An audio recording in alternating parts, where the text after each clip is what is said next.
Magandang araw mga kaibigan, ibabahagi ko lang po ang aking koleksyong mga barya para sa inyong halimbawa. Ito ay 101 ng bansang South Korea.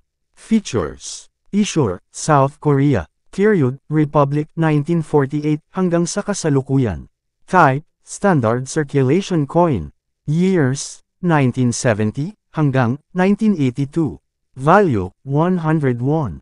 Currency, New Won, 1962 hanggang sa kasalukuyan.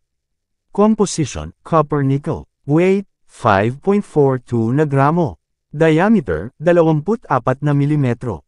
Thickness, 1.6 na milimetro. Shape, round. Technique, milled. Orientation, coin alignment. Number, and number 1037. References, KM number 9, Sean number 58. Ito po ang price appraisal sa Numista. Fine, 13 pesos. Very fine, 15 pesos. Extra fine, 38 pesos. Maraming salamat po sa panunood. Please like at i-follow mo ako para sa ganito pang video.